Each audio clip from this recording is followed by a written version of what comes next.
もともとはその軽音楽部でバンド組むっていうタイミングの時にはなんかギターを入れるべきだと思ってて、まあ、ギターいるもんだと思ってたんで、なんかその探してたんですけど、まあいい人いないなってなってなんか会う人がいないしってなって、なんかまあ無理せず一旦3人でやってみようっていうのが最初でしたね。でそしたら僕の曲作り的に結構その逆に個性が出るっていうかがすごいしっくりきて、これはこの強み生かした方がいいんじゃないかなっていうので、もうこのまま続けてますね。いいですね。ちょっとまあ曲をいくつか聴かせていただいたんですけれども、曲作りっていうのは主に誰がやってるっていうのはあるんですか？基本的にはね僕が、やってて、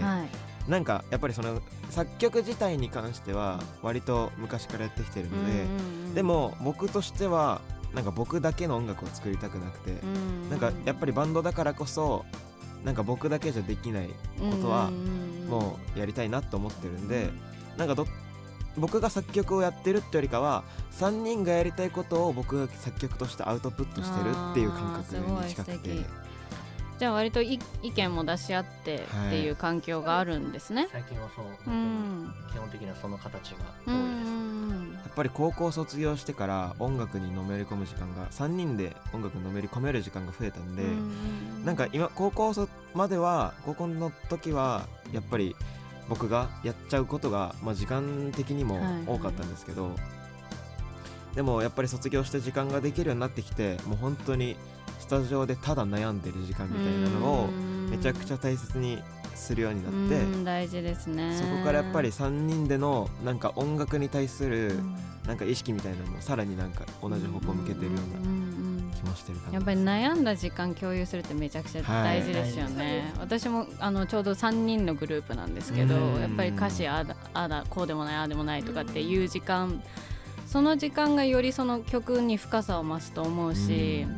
ライブパフォーマンスとかでもね、そこの、苦悩がさらになんか喜びになって出てきたりしますよね。そうか。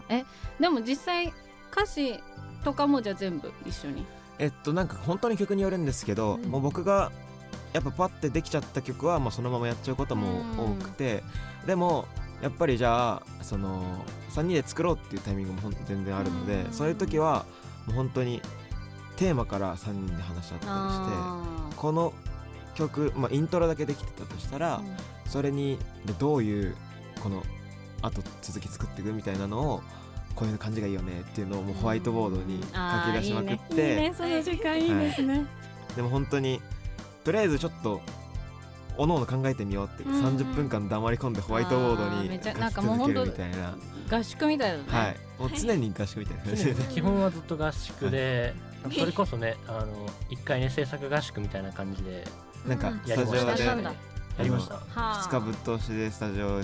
入り込んで、いい曲できました？それはなんかどんな感じ？アレンジをめちゃライブ用になんかいろいろアレンジを凝るっていう時間なんですけど、でもそういう時間のおかげでやっぱ曲作りもなんかさらに磨きがかかってきてます。素晴らしい、そう自分で感じれるのが一番いいですね。なんか曲を聴いた時に割と女性目線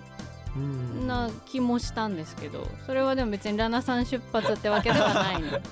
ですね、なんか結構なんか後期がやっぱり想像するのが得意な人なので、なんか逆にその私もたまにその歌詞で女性目線の歌詞だったら、いや女の子はこうは思わないと思うよみたいなことを言うこともあるんですけど、わかりますよ。でも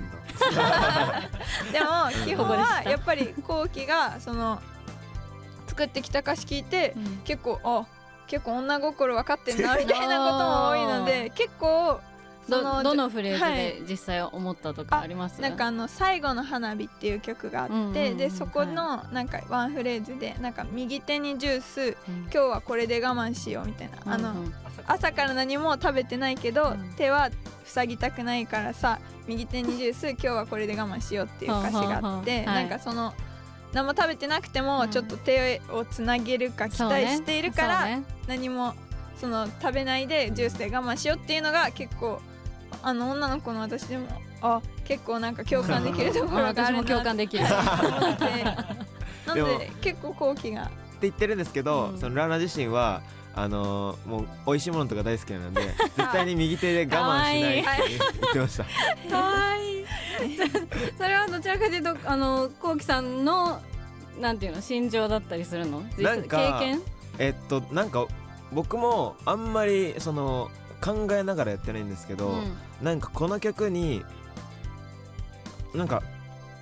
作ってみて思うのは、その例えば最後の花火とかだったらそのサウンド的にこれは男の目線より女の子のちょっとなんかもどかしい感じの目線の方がすごいしっくりきてるよなっていうのが直感的にあって、じゃあ曲線だったんですね。そうですね。なんか